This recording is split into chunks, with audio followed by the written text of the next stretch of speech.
Lectura del libro de los Proverbios.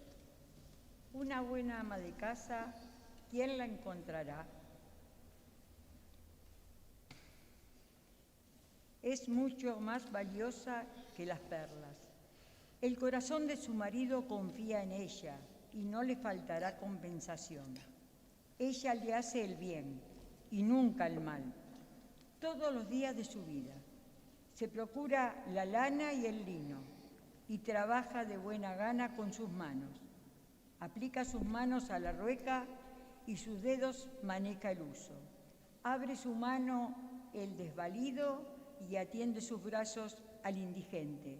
Engañoso es el encanto y vana la hermosura. La mujer que teme al Señor merece ser alabada. Entréguele el fruto de sus manos y que sus obras la alaben públicamente. Palabra de Dios. Te alabamos, Señor. Feliz quien ama al Señor. Feliz quien ama al Señor.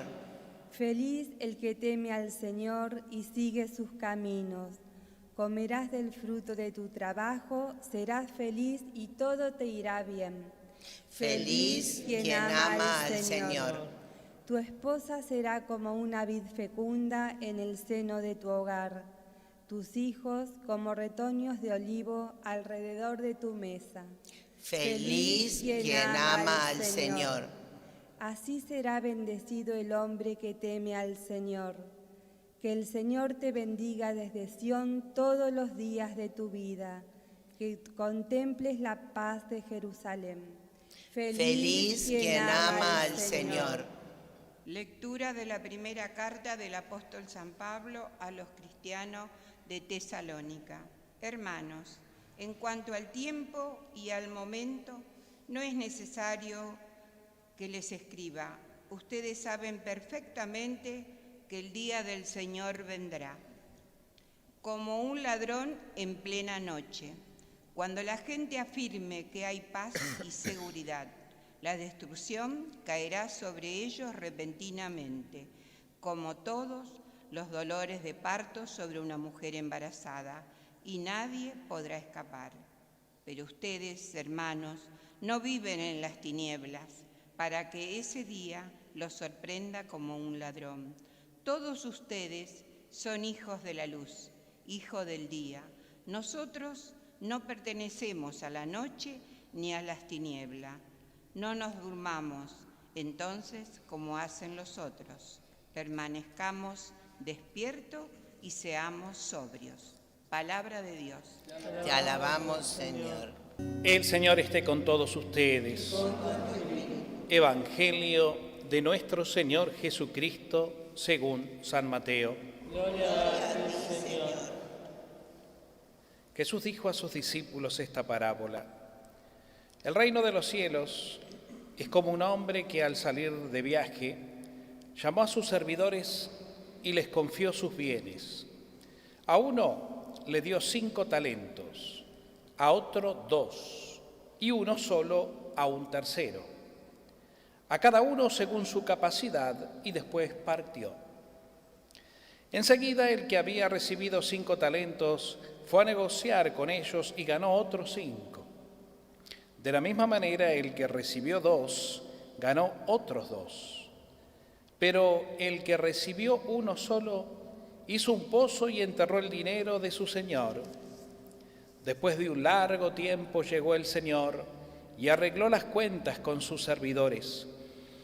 El que había recibido los 5 talentos se adelantó y le presentó otros 5.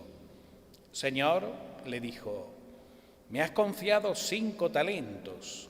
Aquí están los otros 5 que he ganado. Está bien, servidor bueno y fiel, le dijo su señor. Ya que respondiste fielmente en lo poco, te encargaré de mucho más. Entra a participar del gozo de tu señor. Llegó luego el que había recibido 2 talentos y le dijo, Señor, me has confiado 2 talentos. Aquí están los otros 2 que he ganado. Está bien, servidor bueno y fiel. Ya que respondiste fielmente en lo poco, te encargaré de mucho más. entra a participar del gozo de tu Señor.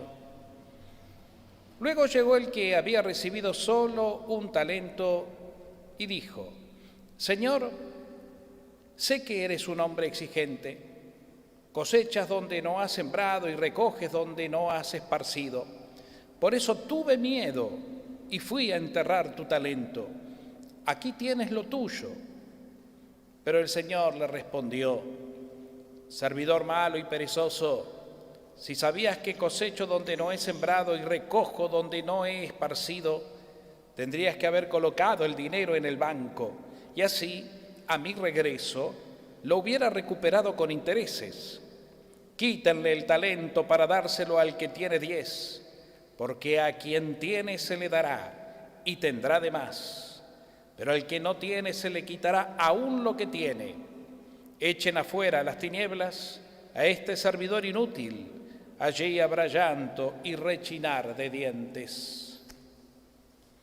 Palabra del Señor. Gloria a ti, Señor Jesús. Queridos hermanos, estamos ya a una semana, en realidad son 2 semanas, pero una semana para que llegue Cristo Rey. El próximo fin de semana, el domingo, estaremos celebrando esa gran solemnidad que, como ustedes saben, cierra todo el año litúrgico. De manera particular este tiempo ordinario, tiempo durante el año que venimos viviendo, después ya de aquel recuerdo lejano en este año tan particular, ¿no?, donde pasó todo tan rápido y tan de manera diferente, pero bueno, de aquel recuerdo lejano de Pentecostés, que cerró los 50 días de Pascua para dar lugar a este tiempo ordinario, que nos permitió ir aprendiendo en el Evangelio más precisamente de la vida de Jesús, de lo que Jesús en su vida pública nos fue enseñando, con su presencia, su palabra, con sus actos de amor, con sus signos de poder mesiánico, que eran los milagros esencialmente, con la elección de sus discípulos. En fin, Jesús que se presentaba de una y otra vez como el que viene a anunciar que la llegada del reino de Dios ya era un hecho, que el reino de Dios ya ha llegado a nosotros y que ese reino de Dios no consiste en otra cosa sino en que el amor del Padre adquiere cumplimiento y plenitud en el corazón de todo hombre que lo sabe recibir. Esa es la buena noticia, la gran noticia. Noticia que se fue preparando a través de profecías y promesas en el Antiguo Testamento y que en la persona de Jesús adquieren cumplimiento definitivo y absoluto. Entonces, el gran mensaje de Jesús, ¿cuál es? ¿Qué es el Evangelio de Jesús? ¿Qué es esa buena noticia de la que tanto hablamos? Que Dios nos ama, a todos y a cada uno, que nos ha creado por amor y quiere que seamos felices plenamente y quiere que nuestra vida esté asegurada en su amor eterno, en ese amor que es filiación, es decir, que es formar parte de su familia, que es saber que somos herederos de su gloria y que también es entender que la plenitud de nuestra vida está en el cumplimiento generoso de esa misión que el Señor nos encomendó en el aquí y ahora de nuestra historia, pidiéndonos que cada uno de nosotros, en los ambientes donde estamos, en la manera de vivir que tenemos, podamos realmente darnos a los demás. Porque esa es la plenitud del hombre, del cristiano, de todo hombre que da amor, más allá de cómo él conciba su fe, sea mayor o menor, sea en esta o en aquella religión. Lo importante es que la vida se gaste por los demás, porque esa es la forma de hacer que el mundo sea humano. Muchísimas personalidades a lo largo de la historia, más allá de sus credos, han marcado en la historia un signo de amor y han sabido dejar el mundo en ese lugar donde les tocó vivir mucho mejor de lo que lo encontraron, entregándose al servicio de todos, con el don o el talento, yendo un poco al tema del Evangelio de hoy, que fue que recibieron, sea en el plano de la ciencia, sea en el plano hasta del deporte inclusive, sea en el plano hasta de la política, que ya es mucho decir, sea en el plano que les tocó vivir. Hubo gente, hombres y mujeres nobles, de muy buena voluntad y de corazones realmente brillantes de amor, que se han sabido entregar. hombres y mujeres del seno de la Iglesia o de otras religiones, pero también ajenos a la fe, pero repletos de humanidad. Y si ustedes se fijan en la persona de Jesús, Jesús que se hizo hombre, el Hijo de Dios eterno, que se encarnó, es decir, se humanizó, tomó nuestra condición humana, con su estilo de vida, con su forma de vivir, nos enseñó lecciones de humanidad, haciéndonos entender que en la encarnación, es decir, en nuestra propia vida terrenal de hombres y mujeres encarnados, se devela, se desarrolla y se planifica nuestra felicidad. Y que ya desde ahora, entregándonos para hacer que el mundo sea más humano, ya estamos trayendo y demostrando que el reino de Dios está aquí. Por eso la tierra, el peregrinar de la tierra, no es lo contrario a la vida eterna. Al contrario, más bien que se suman en una misma realidad, en una misma comunión de amor, en dos estados diferentes, en dos momentos distintos, si quieren, para entenderlo mejor, pero que están íntimamente unidos. No esperemos gozar de la vida eterna si en este mundo no nos damos a los demás dando lo mejor que tenemos en pro del bien común, con todo lo que esto significa, y de toda forma, dando de comer a un hambriento, vistiendo a un desnudo, perdonando a quien te ofende, sembrando la unidad en el seno de la comunidad, sea la familia, sea la sociedad, sea la iglesia, sea donde sea. A eso estamos llamados.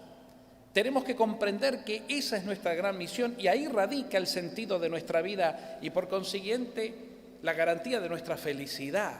¿Cómo soy feliz verdaderamente? Cuando me entrego, cuando salgo de mí mismo, cuando dejo de pensar en mí y dejo de dar vuelta en el manijazo de mis problemas y mis angustias y victimizándome, cuando trato de entregar eso al Señor y le digo, sí, Señor, las tengo a las angustias, no lo puedo negar, pero te las ofrezco a vos, las comparto porque vos mismo me las pedís, te las doy. Y ya entonces las comparto y son menos pesadas y desde este momento agarrado fuertemente de tu mano, enamorado de vos porque vos te enamoraste de mí primero, me entrego a los demás. En lo poco mucho que puedo, Dios no nos va a pedir más de lo que nosotros podemos dar, porque lo extraordinario está en la generosidad ordinaria de cada día. Nuestra presencia, nuestra palabra, nuestro corazón abierto. Hemos hablado mucho en estos días de que nuestra vida está repleta de catolicidad. Somos católicos. ¿Y qué significa eso? ¿Qué significa ese nombre que identifica nuestra religión católica? Que somos universales, católicos, del griego, que en castellano significa universal. ¿Qué es lo que quiso el Señor? Que su familia sea una familia sin fronteras. Por consiguiente, tu corazón tiene que ser un corazón sin frontera, donde todos ocupan un lugar de privilegio, como todos, sin excepción, ocupamos un lugar de privilegio en el corazón de Dios Padre. Así nos lo enseñó Jesús.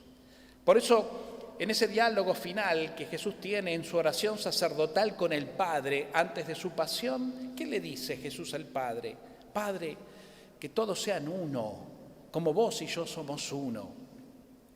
Y en la medida de que mis discípulos, Señor, Padre, sean uno, el mundo creerá que ellos son mis discípulos, testigos del reino. Qué cosa tan maravillosa, ¿no? Qué cosa tan delicada.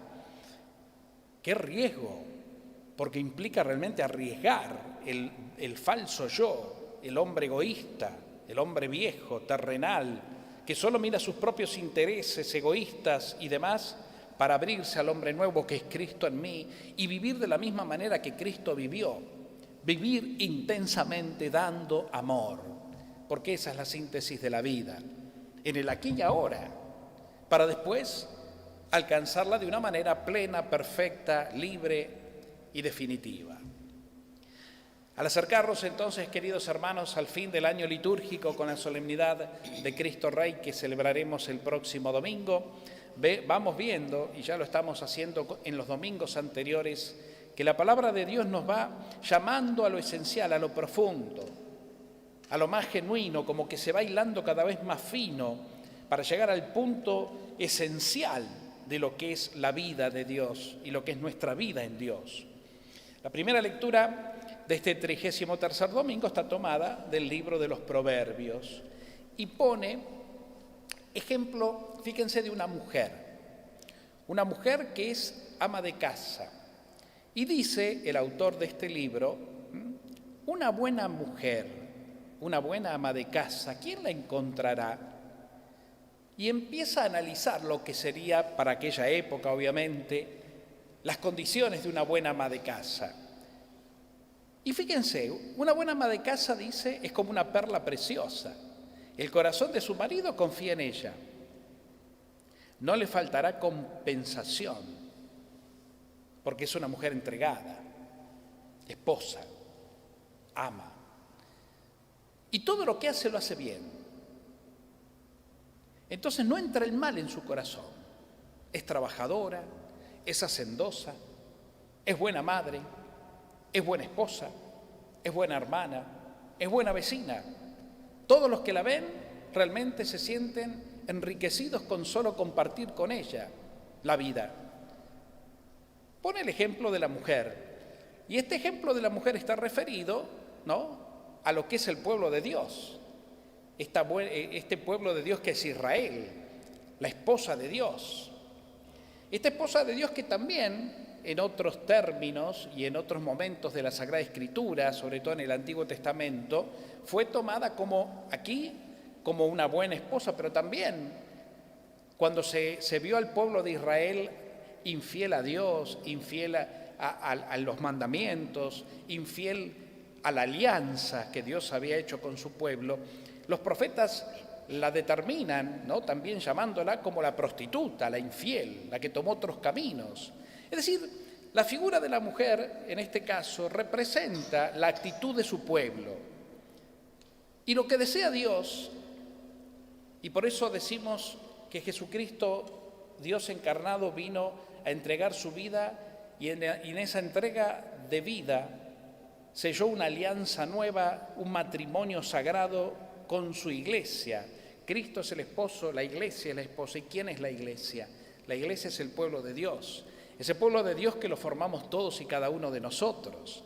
De manera que de alguna forma también esta primera lectura, que pone el ejemplo de la mujer, en este caso como la buena esposa, nos configura y nos habla, nos toca a todos y a cada uno de nosotros. En este desposorio con Cristo, el esposo fiel que se entrega hasta el fin para que su esposa, su pueblo, tenga vida, espera la misma respuesta. Entonces aquí podríamos preguntarnos, ya al final del año litúrgico y ya en este tiempo que nos toca vivir, mirándonos a nosotros mismos ante Dios con mucha sinceridad y humildad, ¿qué clase de esposa, podríamos usar el término analógico, soy de mi Señor? ¿Fiel, servicial, hacendoso en lo que hace a mi vocación, al servicio, a la entrega por los demás? ¿O me he tirado por caminos ajenos a su voluntad y le he sido infiel, cayendo en la idolatría contemporánea que pasa por muchas cosas, sobre todo por la búsqueda del poder, por el placer desmedido, por el tener también de una manera ambiciosa sin medida alguna? Es bueno revisarnos en el Señor, para que entendiéndonos con sinceridad y sabiendo que Él es un esposo además misericordioso, podamos pedir perdón y podamos llegar a este proceso de conversión. Entrar en este tiempo final del año litúrgico es entrar un poco en el lenguaje que la Iglesia tiene de lo que sería el fin de los tiempos, ¿no es cierto? El fin del año litúrgico prefigura ese fin de los tiempos, que no está tan marcado solamente por el fin del mundo, como muchas veces se dijo y se espera, y se han puesto fechas, determinadas religiones, determinados momentos. Se hablaba, ¿se acuerdan?, en el año 2000, que el año 2000 iba a ser como el punto de partida y el fin, en fin, y todo siguió su curso casi normalmente. El fin del mundo o en los tiempos finales están determinados de otra manera. La palabra que suele usar la Iglesia, el término teológico que marca ese fin del mundo es la escatología.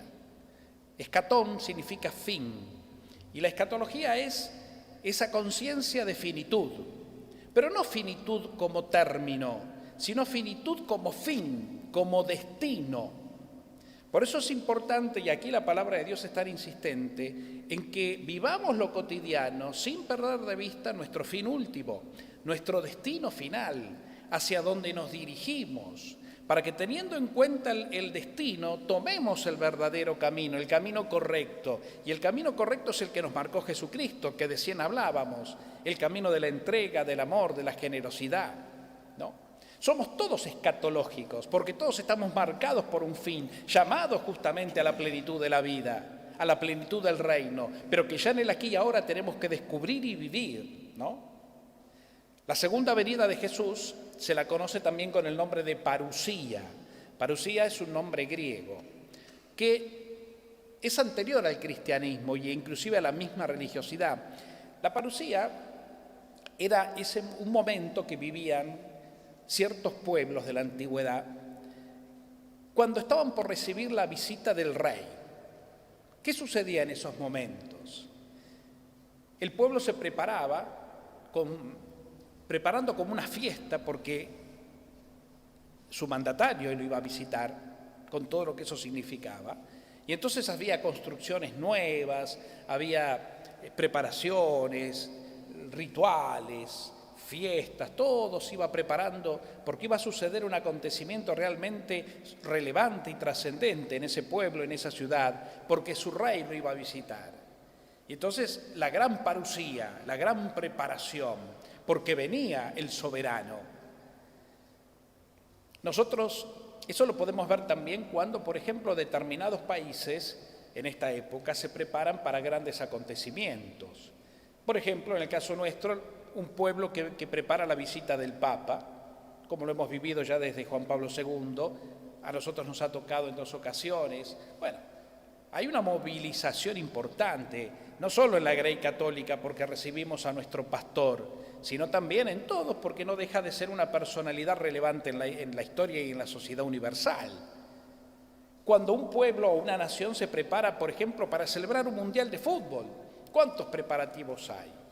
En lo que hace a la preparación de las canchas, en lo que hace a la preparación del turismo, en lo que hace a la preparación de la tecnología para la transmisión de los partidos. Lo mismo ciertos lugares o ciertas naciones cuando preparan las Olimpiadas, ¿no? Que vienen atletas de todo el mundo y ahí, bueno, se lleva a cabo una gran movida que trasciende lo meramente deportivo porque también se incursiona en lo cultural de un pueblo y en la manifestación de sus costumbres, de su folclore, de sus tradiciones que serán vistas por el mundo entero. En fin, ejemplos. Eso es la parusía en el sentido social.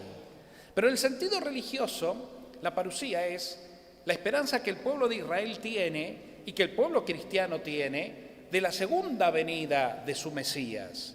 Esa segunda venida en gloria de Jesús, el mismo que ascendió después de su resurrección a los cielos y entró en la gloria del Padre y hoy está sentado a la derecha del Padre, como nos dice la palabra, un día vendrá al fin de los tiempos para planificar toda la creación, en ese famoso juicio final que esperamos. Pero lo importante de todo esto, no quedarnos en lo que lamentablemente muchas veces se hizo excesivo hincapié, en que el juicio final es el juicio para que podamos rendir cuentas ante Dios y entonces se nos premie si hicimos las cosas bien o se nos castigue con la condenación si hicimos las cosas mal. No es eso. La parusía, el encuentro con el Señor, es una experiencia personal que nosotros tenemos que trabajar como esos pueblos que preparaban su estructura, su infraestructura para el gran acontecimiento. Nosotros tenemos que preparar nuestro corazón todos los días para que nuestro corazón realmente sea un espacio sagrado donde el mismo Dios vive y donde el mismo Dios sea honrado. ¿Y honrado a través de qué? De nuestra forma de vivir. Una forma de vivir bien unida a Él, en comunión de amor, de entrega, de fe, de esperanza y sobre todo de caridad, que es el amor puesto en práctica en favor de los demás. Ese es el gran acontecimiento, esa es la gran parusía que cada uno tiene que vivir en su vida y hacer que los demás como familia vivamos juntos. Todos los años, y ya está pronto, celebramos el Adviento, donde preparamos en esas 4 semanas la Navidad, y a través de un montón de ritos y desde la palabra de Dios vamos recordando aquella primera llegada de Jesús cuando se encarnó en el seno purísimo de María y nació en Belén, y ahí se hizo hombre en el niño Dios, que nosotros veneramos de manera tierna y recordamos, iluminados por la palabra y por todas nuestras tradiciones religiosas, cómo ha sido esos primeros pasos del Dios encarnado, ¿no? Pero eso fundamentalmente se tiene que preparar en el aquí y ahora, porque nosotros lo preparamos con nuestro estilo de vida. Si nosotros sabemos comprender para qué estamos, sin duda alguna que vamos a vivir una plenitud de comunión y nuestro corazón siempre estará disponible al Señor. Fíjense que de eso un poco se trata el Evangelio de hoy. Mateo nos pone en boca de Jesús esta parábola diciendo que el reino de los cielos se parece a un hombre rico que salió de campaña, de viaje, y le dijo a sus servidores, a 3 de sus servidores muy confiables, que les iba a confiar sus bienes, los famosos talentos, ¿no? A uno 5, a otro 3 y a otro 1. Los 2 primeros, ¿qué hicieron cuando se fue su señor? Bueno, los pusieron a trabajar y los reprodujeron, el doble. Pero el último dice que tuvo miedo y lo enterró. Y cuando vino el Señor y tuvieron que rendir cuentas, el primero le dijo: aquí tienes los 5 y los 5 que gané, y el Señor lo felicitó. Lo mismo sucedió con el segundo. Pero cuando el tercero le dijo: Señor, yo tuve miedo porque vos sos un hombre exigente, etcétera, etcétera, y por eso enterré, acá tenés tu talento. ¿Cuál fue la respuesta? Servidor perezoso, holgazán, te saco lo poco que tenés, porque aún ese talento, que aparentemente es una cosa sola, representa la propia vida. Cada uno recibió según su capacidad. No importa la cantidad de dones o talentos que tengamos, eso solo lo sabe Dios. Lo importante es que el talento supremo es nuestra propia existencia. Y aquí es donde vuelve la pregunta que nos hace Jesús. ¿Qué estamos haciendo con nuestra vida? ¿Cómo la estamos invirtiendo en el día a día de nuestra existencia? ¿La ponemos a trabajar para que rinda vida en los demás? Para que cuando el Señor venga representado en cualquiera que nos necesita, nosotros tengamos que darle, que compartirle. Miren, uno de los dones o talentos que tenemos es la fe. Y lo digo esto porque nunca me voy a olvidar de cuando yo era seminarista en una ocasión, haciendo un retiro espiritual con un padre jesuita. Pedí charlar con él en un momento, como se suele hacer, para confesarme y charlar. Y le comentaba y le dije: Padre, mire, yo quisiera tener más fe. Porque si yo tuviera más fe, tendría más entusiasmo y podría hacer más cosas y qué sé yo. Y el sacerdote jesuita me escuchó con mucha atención y me respondió lo siguiente. Me dijo: usá la fe que tenés, que después el Señor te va a dar más. Y nunca me lo olvidé, porque realmente tiene razón. Si nosotros esperamos a tener lo que nosotros suponemos que deberíamos tener en un montón de cosas según nuestra cabeza, para poder prestar un servicio, ponernos a disposición de quien nos necesita, mire, se nos va a ir la vida cruzados de brazos, porque siempre nos vamos a sentir en falta, en carencia. Y el Señor, sin embargo, ha sembrado en nosotros una semilla de eternidad, que todos la tenemos. ¿Y qué pasa? No es lo esencial, pero ¿qué pasa? Por nuestra inteligencia, por nuestras capacidades, por nuestros dones, por nuestros talentos, humanamente hablando, pero esencialmente lo esencial, lo primordial, está vivo en todos, y eso es lo que tenemos que poner a trabajar. Yo puedo hacer de mi vida algo que se ponga al servicio con las pocas o muchas fuerzas que tenga, viendo cómo colaboro en lo que haga falta, donde sea, o me puedo tirar panza arriba a que pase el tiempo, sumergido en una depresión o en una holgazanería que, bueno, dejo pasar la vida. Siempre hay algo para hacer, siempre hay algo para aportar, por poco que sea, siempre hay algo para crear. Y eso nos hace falta tanto a los cristianos, creatividad, porque si muchas veces por no ser creativos y no poner las pilas que Dios nos dio al servicio de Dios y de la iglesia y de los hermanos, caemos usando esa energía en cosas equivocadas. Y ahí donde entramos, porque nos sobra el tiempo, porque la holgazanería es eso, tiempo perdido, y lo invertimos ¿en qué? Y en críticas, en difamaciones, en chismes, en lleva y trae, en vivir señalando la vida del otro, en vivir metiéndome en la vida del otro. Y entonces se va toda la energía por ahí, porque el demonio la absorbe por ese lado, obviamente. Y ahí es donde terminamos desperdiciando, que es peor que enterrar el talento inclusive todavía.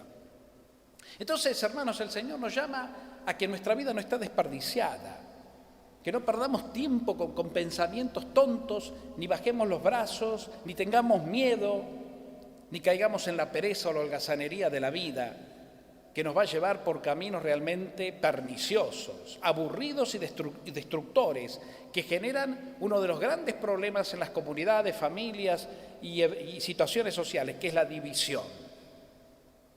Más bien, entreguemos el corazón para que el Señor nos ilumine con los dones del Espíritu y que nuestra vida, que es el gran talento que se nos confió, la podamos invertir para gloria de Dios y bien de los demás. Y de eso dependerá nuestra verdadera libertad interior, nuestra alegría y nuestra paz verdadera y por consiguiente nuestra felicidad. Y ahí nos vamos a dar cuenta que no somos quienes para perder tiempo a juzgar a nadie, sino que por el contrario, estamos llamados a dar amor y a mirar al otro, que puede sí estar equivocado, con los ojos de Dios, que son siempre ojos de misericordia. De esto se trata la parusía, de esto se trata preparar el corazón, para que cuando nos llegue el tiempo del Señor que nos llame y salga a nuestro encuentro, podamos realmente tener el corazón lleno de amor. Porque el corazón se llena de amor cuanto más se da, cuanto más amor se da. Y que no nos olvidemos que somos seres cristianos escatológicos, es decir, llamados a un fin último, a un fin de eternidad, que ya tenemos que ir gestando, trabajando, descubriendo en el aquí y ahora de nuestra vida, invertida en la fe, en la esperanza y en el amor.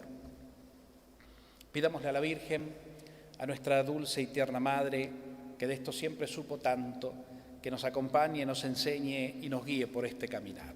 Que así sea. Que así sea.